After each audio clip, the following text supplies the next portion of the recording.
Bonjour et bienvenue au podcast Contre vents et marées.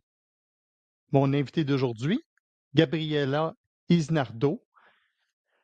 Gabi a donné des cours de guitare en République dominicaine, a fait des concerts à travers le Canada et a maintenant son école de guitare située dans la région de la capitale nationale, à Gatineau. Alors, suivez l'entrevue pour en apprendre plus sur Gabriela Isnardo.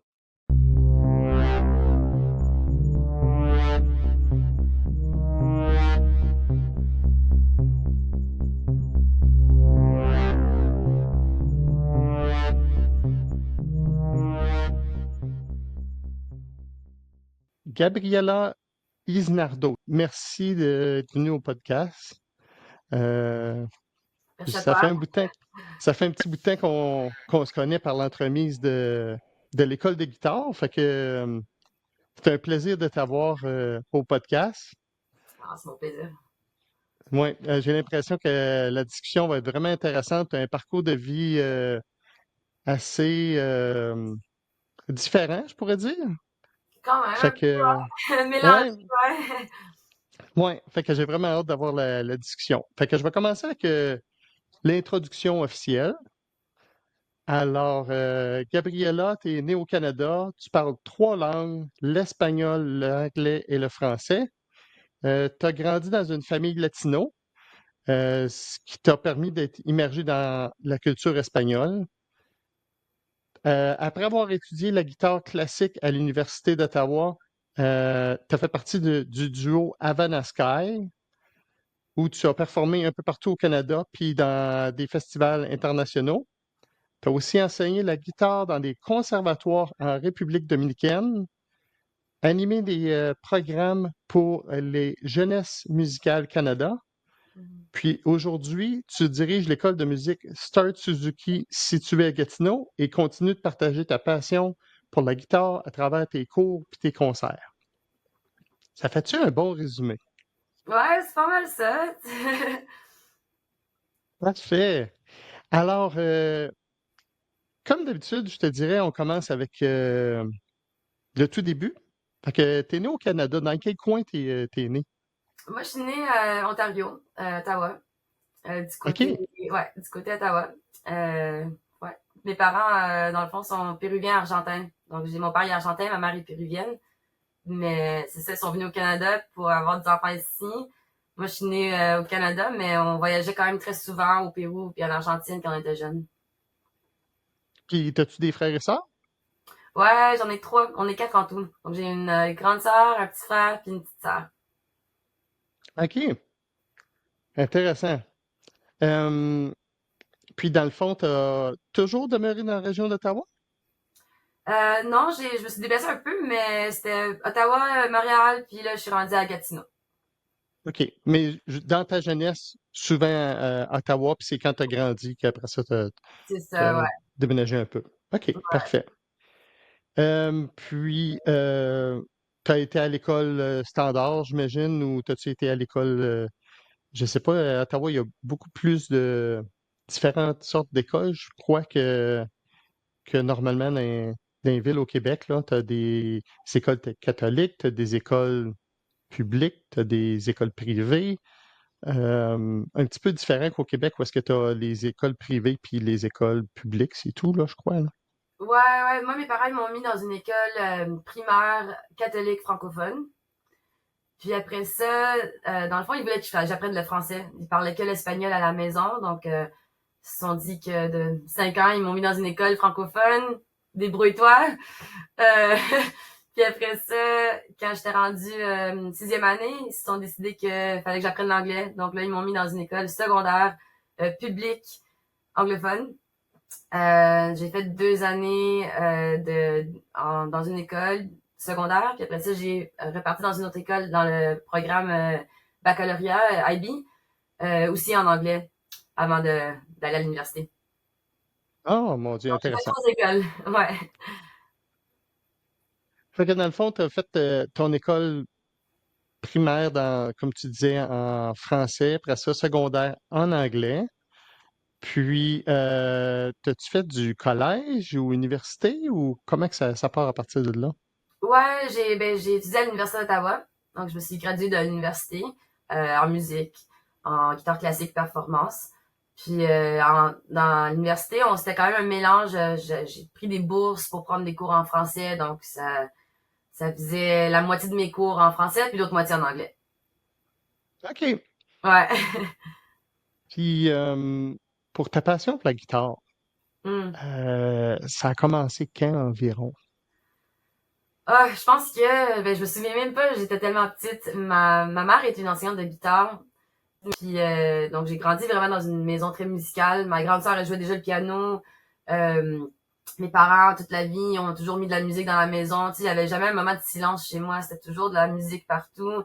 En Amérique du Sud, le monde joue la guitare vraiment partout tout le temps. C'est pas comme au Canada où on n'a pas ce genre-là de culture dehors. Donc pour moi vraiment depuis que je me souviens là, tu sais, depuis avoir 4 ans déjà je touchais la guitare. À 5 ans j'ai commencé mes leçons de guitare. Mais depuis que je me souviens d'être en vie, j'ai comme ça faisait partie de moi jouer la guitare. OK. Fait que dans le fond, ça fait longtemps que tu es dans un environnement musical, là, Mm. artistique. Oui, oui. Fait que tu as dit que ta mère jouait la guitare aussi? Ouais, ma mère elle est enseignante de guitare classique. Puis elle OK. était aussi elle avait son école de Montessori pour enfants, où ce qu'elle a commencé le programme de musique avec Montessori. Donc c'est comme un mélange de d'apprentissage pour des enfants où elle mélangeait comme apprendre comme tu sais standard l'école, le curriculum, mais elle mélangeait avec la musique puis avec la guitare aussi. Donc moi j'étais déjà comme dans cet environnement quand j'étais très très petite. Puis ça a donné ça m'a comme nourri la passion un petit peu. OK. Ah, intéressant. Puis ton père, il est en quel domaine? Mon père, c'est un entrepreneur, puis lui, il fait des pancartes, il fait des néons. Si tu connais quand même la ville d'Ottawa, la plupart des pancartes que tu vas voir dans le centre-ville, c'est lui qui les a faites. Euh, Puis voilà, c'est lui qui m'a donné aussi un peu la passion de d'entrepreneur, de commencer mon business et tout ça. Mes deux parents, ils faisaient leur propre business, donc ça inspirait un petit peu le. Tu sais, souvent je rencontre du monde, ils disent ah c'est comme mes parents, c'est weird de pas travailler pour une compagnie, mais pour moi, tu sais tout ce que je connais c'est juste ça, du monde qui travaille pour eux-mêmes, puis qui bâtissent de zéro à quelque chose. OK. Fait que vraiment, les deux parents du côté artistique, Oui, un musical puis l'autre plus visuel, manuel, là, ouais. ouais, ouais. C'est-tu la même chose pour tes frères et sœurs? Un petit peu, oui, quand même. Oui et non. Tu sais, je pense qu'on est tous musicales, on a tous la passion pour l'art. Je pense que moi un peu plus que ma grande sœur et mon frère. Ma petite sœur maintenant, elle fait partie du cirque, donc elle fait de la gymnastique puis de l'acrobatie et tout ça. Donc elle aussi est vraiment rendue là. Ma grande sœur elle est en psychologie, elle fait son PhD à Toronto. Puis mon frère maintenant il est rendu en real estate. Donc il vend des maisons à Vancouver. OK. Donc on est un peu partout là maintenant rendu adulte, mais on a quand même tous la passion pour la musique. Mon petit frère il joue le violon, puis la guitare aussi. Ma sœur elle chante, elle joue le piano. Ma petite sœur aussi elle joue la guitare. Donc tu sais quand on est ensemble, on fait quand même beaucoup de musique ensemble. Ah, très intéressant. Euh, Fait que tu parlais, dans le fond, t'as ton frère comme du violon, de la guitare, puis je pense, t'as parlé tantôt qu'il y avait quelqu'un qui faisait du clavier ou du piano, là. Mm. Euh, Toi, est-ce que tu as d'autres instruments que la guitare ou quelle sorte d'instruments que tu as déjà essayé? Ouais, quand j'étais petite, j'ai fait du piano. J'ai pris des cours de piano quand j'étais jeune. J'aime beaucoup jouer le piano. C'est pas mon instrument principal, mais je trouve ça fait du bien. C'est nice. J'aime beaucoup chanter aussi. Donc là, je suis rendue, je chante puis je joue beaucoup ces jours-ci. Mais c'est plus ça, je dirais, voix et piano. Mais mon instrument principal, c'est vraiment la guitare. Puis, t'as-tu déjà essayé de la bass ou guitare Oui, électrique oui. ou... Ouais, mes amis sur la bass toujours. On aime la bass. La bass, c'est le fun. Donc j'aime ça jouer la bass. La guitare électrique, c'est ma passion. Là, ces jours-ci, je me trouve plus en train de jouer de la guitare électrique que la guitare classique. Je la joue presque plus. Ben, je dis ça, mais j'enseigne la guitare classique toute la journée. Donc, OK. j'enseigne là, sur ma guitare classique, mais là, je passe beaucoup plus de temps, mon temps comme personnel, à jouer la guitare électrique, acoustique. Là, je suis rendue un peu plus dans le monde de musique populaire, tu sais, de blues. Mais ouais, quand j'étais, là, je commence à penser, quand j'étais plus jeune, je jouais en band, je jouais la clarinette, je jouais la trompette. Euh, J'adore la percussion, donc je fais beaucoup de percussion aussi. J'aime ça jouer les drums. Donc, mais tu sais, je me considère pas exactement, tu sais, une joueuse. Tu sais, quand je dis que mon instrument principal c'est la guitare, c'est parce que c'est ça que je me suis maîtrisée dans ça. Mais j'aime vraiment tous les instruments, c'est le fun. Ah, vraiment intéressant. Fait que dans le fond, tu as déjà parlé, tu avais fait partie d'un band, mais tu parles niveau d'école, puis tout ça, avec la flûte, puis ces choses-là? Non, ouais, c'était pas la flûte. Ben, j'ai joué la clarinette La puis clarinette, la excuse. trompette. Euh, Ça, c'était en septième, huitième, en high school que j'ai fait ça. J'ai fait partie d'une chorale jazz quand j'étais aussi en secondaire. À Quenembert, on a fait des compétitions et tout, là, mais ça fait longtemps quand même. Mais, ouais. Puis percussion aussi, j'en ai fait beaucoup partie. Je trouve que la guitare et la percussion, ça va beaucoup ensemble. Donc Ah souvent, ouais? ouais, souvent en guitare, surtout moi, quand je faisais des tournées avec mon groupe, je jouais beaucoup de musique qui était mélangée avec comme des rythmes africains, latinos, brésiliens.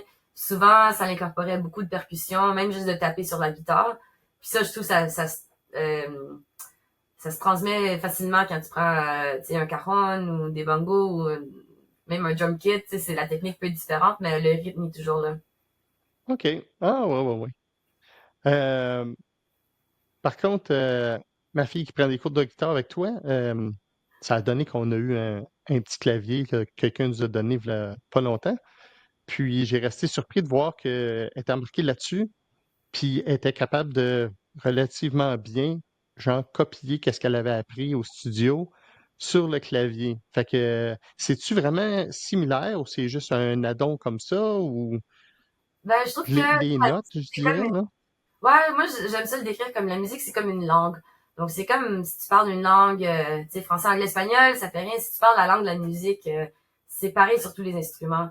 Donc si tu es capable de comprendre ce langage-là, dans le fond, tu vas être capable de comprendre les instruments.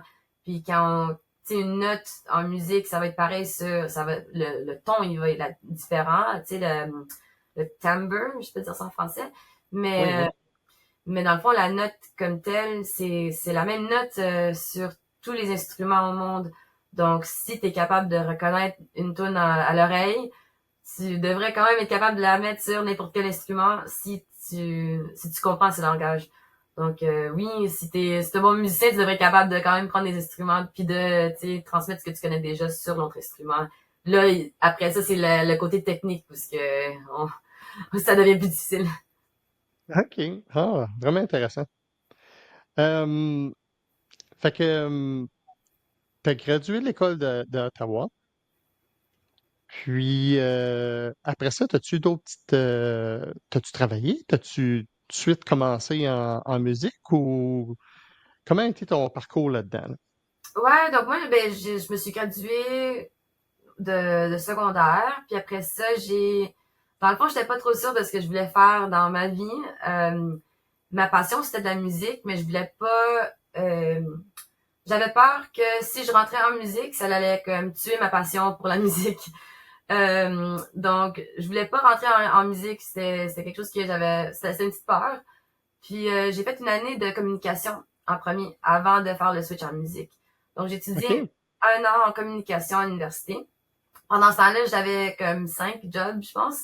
Je travaillais comme OK. serveuse, je travaillais comme retail, j'enseignais 2, 3 élèves dans une école de musique. Euh, Puis je me souviens plus quel autre job, mais j'en ai fait tellement de jobs, là. J'ai commencé moi à travailler quand j'avais 16 ans, je me souviens plus, j'ai tout fait, genre. À un moment donné, j'étais dans un golf course, tu sais, j'ai tout fait. Mais, mon parcours, c'était ça, j'étais un peu perdue, là, après la 12e année, j'étais pas trop sûre ce que je voulais faire. Donc, mais mes parents étaient vraiment un peu plus du côté strict. Faut que tu étudies, faut que tu à l'université, tu sais, faut que tu sortes un diplôme en quelque chose. Donc, je me suis mis en communication à cause que c'était le programme qui me laissait prendre le plus d'électives. Donc, c'était pas parce que nécessairement j'aimais la communication, mais c'est parce que ça me laissait la chance de prendre un cours de philosophie, un cours d'anglais, un cours de musique. Tu sais, c'était comme de mélanger un petit peu pour voir si j'allais aimer quelque chose. Puis, dans le fond, j'ai vraiment pas aimé ça. Donc, OK. les cours de communication, c'était vraiment standard de genre 500 personnes dans un auditorium avec le prof qui parle presque pas français avec un accent épais, tu comprends rien. C'est comme 2 heures de slideshow. Moi, j'étais là genre, qu'est-ce que je fais ici? Je fais vraiment pas là-dedans. Mes amis, la plupart, ils avaient déménagé en Vancouver pour devenir des ski bums, tu sais. M'envoyaient des photos tout heureux de sa montagne. Moi, j'étais là genre, qu'est-ce que je fais avec ma vie? Euh, donc, c'est ça. Je travaillais beaucoup de jobs, j'étais pas dans ce que j'aimais, puis c'est là où j'ai comme un peu eu une conversation avec ma mère, puis j'ai dit genre, écoute, j'aime pas ça, je suis pas bien, tu sais, je sais pas quoi faire. C'est celle qui m'a dit genre, elle me disait, Gabi, tu sais, t'es vraiment bonne en guitare, t'aimes ça, tu sais, donne-y une chance, peut-être, tu sais, essaie de rentrer, fais l'audition, voir si tu passes l'audition, puis peut-être juste essaie-toi un an, voir si t'aimes ça, puis après ça, tu peux te décider. Donc, tu sais, j'ai pensé fort, puis là, j'ai dit, bon, ben, je vais m'essayer. Donc, c'est après 1 an de communication que j'ai passé l'audition. Puis, ça a super bien été, là, tu sais, c'était vraiment... après ça, j'ai rentré avec... j'ai eu la chance d'étudier avec des super bons profs à l'université et tout ça. Mais c'était un peu ça, le parcours entre, tu sais, high school puis l'université. C'était une année de pas trop sûre de ce que je voulais. Après ça, rentrer en musique. Ça aussi, ça a été toute une autre expérience, OK. mais ouais, c'est comme ça. Fait que dans le fond, là, tu me dis que tu avais fait plein de jobs, puis à l'université. Puis il y a une chose qui m'a frappé, c'est que tu dis que tu as fait une audition. Ouais, Euh, c'est, et- j'ai aucune idée de comment ça fonctionne, là. Fait que ok. je suis surpris d'apprendre qu'il faut que tu passes une audition pour aller des cours de musique. C'est bien ça? Ben, pour entrer dans le programme de guitare classique à l'université, oui, il faut que tu passes une audition. Dans le fond, il faut que tu aies quand même un niveau déjà haut en guitare. Donc, souvent, c'est basé avec le conservatoire. Donc, les livres de conservatoire, ça, c'est un peu plus comme universel comme, en tant que niveau. Donc, il faut que tu aies un niveau 8-9 conservatoire pour passer l'audition. Si je me souviens bien, là, ça fait très longtemps de ça, mais c'était, je pense, que j'ai joué trois pièces. Fallait jouer 3 pièces contrastantes. Je veux dire, genre une pièce peut-être plus lente, une qui peut-être qui démontre un peu plus la technique plus vite, une qui démontre, plus de nuances. Donc, j'ai dû faire un petit contraste. Puis après ça, tu passes une petite entrevue aussi, poses des questions. Puis c'est genre, c'est toi toute seule dans une chambre avec 5, je pense que c'était 4 ou 5 juges. Puis après ça, c'est eux autres qui décident, dans le fond, si ben, t'es assez bonne ou non pour rentrer dans le programme. OK. Puis c'est les profs qui décident, qui vont choisir les élèves. Donc, entre eux autres, ils vont se décider quel prof qui va enseigner quel élève qui passe l'audition. OK.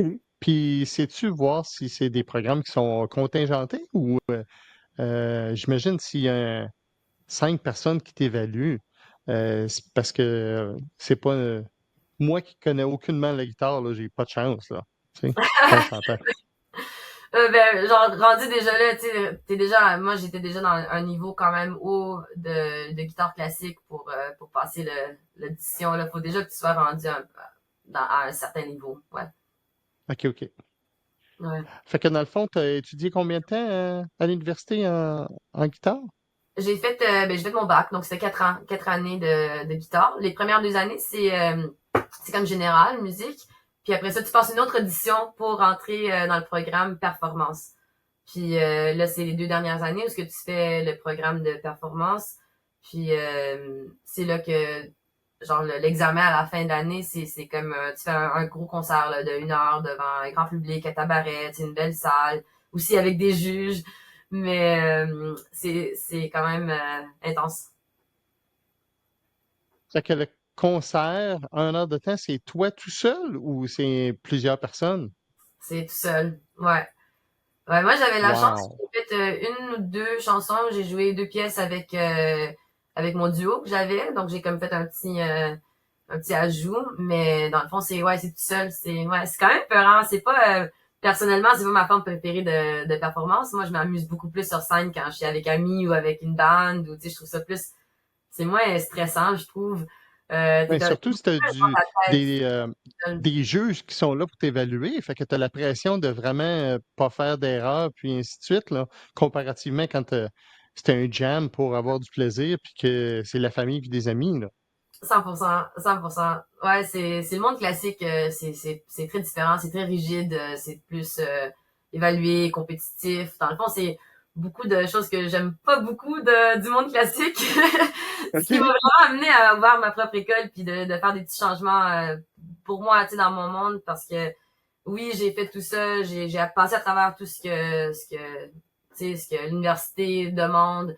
J'ai fait les concerts tout seul, j'ai fait beaucoup de concerts seul en scène, j'ai fait des compétitions même avec des juges et tout ça, mais dans le fond, comme je savais toujours que c'était pas exactement ce que dans mon cœur, tu sais, ce qui m'amenait du plaisir. Puis dans le fond, moi je trouve que la musique, ça devrait être, comme tu dis, plus des jams avec des amis de la famille, ou puis ça devrait pas être une compétition. Dans le fond, je trouve que la musique, ça devrait être quelque chose qu'on partage ou quelque chose qu'on joue ensemble. Puis ouais, tu sais, à l'université, ça m'a enseigné, puis même dans les autres écoles, j'ai comme appris plus ce que j'aimais pas de la musique classique que ce que j'aimais. Tu sais, ça m'a montré un peu comme, ah bon, tu sais, c'est pas vraiment mon style de, de traiter la musique comme ça. OK. Puis, dans tous tes cours d'université, as-tu vu des choses reliées à la musique, mais pas nécessairement à la guitare, comme de la gestion, ou j'ai aucune idée, mais tu sais, qui pourrait être connexe, mais pas nécessairement juste strictement l'instrument. Oui, ben oui, on fallait prendre plein de cours, là, tu sais, à l'université, faut quand même que tu passes à travers des cours de anglais, histoire, tu sais, t'as plein de crédits qu'il faut que tu passes, là, donc c'était pas juste guitare. Mais ce que j'ai trouvé quand même cool, c'est on était comme, j'aime ça dire forcé parce qu'on n'avait pas le choix. Il fallait faire partie de la chorale de l'université. Euh, OK, ça m'a permis de jouer, de chanter avec une orchestre. Tu sais, quand même des grandes productions. On a chanté au CNA, on a chanté aussi OK, dans tu sais, dans quand même des bons venues. Puis on a aussi, fallait aussi passer le niveau 8 ou 9, je me souviens plus, mais c'était haut de piano à l'université pour graduer en guitare. Donc, ce que moi j'ai trouvé qui était cool, c'était plus dans la chorale. J'ai trouvé que je reliais beaucoup de ce que j'apprenais en chant. Je reliais ça beaucoup sur la guitare. Donc, dans le fond, comme quand tu veux faire une mélodie ou tu veux comme jouer une pièce, puis la faire vraiment chanter, c'est comme j'appliquais beaucoup de les techniques que j'apprenais de la chorale à mon instrument. Puis même de l'orchestre. Donc, juste de faire partie d'une orchestre, d'écouter l'orchestre et tout ça, ça donnait beaucoup d'informations qui rentraient dans la guitare. Je trouvais ça vraiment intéressant. parce que je peux voir que si quelqu'un est bon, disons, en piano, là, puis qu'il est obligé de faire partie de la guitare, c'est peut-être pas son champ d'intérêt, là. On doit se, con- on doit s'entendre que c'est pas tout le monde qui a des chants, des skill sets pour chanter, là. Tu peux Oh, être très bon, disons, à la batterie, là, mais chanter, c'est probablement pas ton fort, là. Fait que ça ouais, doit être challengeant puis intéressant à faire ces cours-là. oui. Ouais, c'était différent. En tout cas, comme guitariste, on t'avertit pas que rendu troisième année, faut que tu chantes dans une chorale, puis faut que tu joues le piano, tu sais. Donc, c'était une petite surprise. Mais j'ai pris ça comme un bon challenge, puis ça m'a appris beaucoup que même aujourd'hui, je trouve que j'applique beaucoup de ce que j'ai appris en chant puis en piano, je l'applique à mon instrument.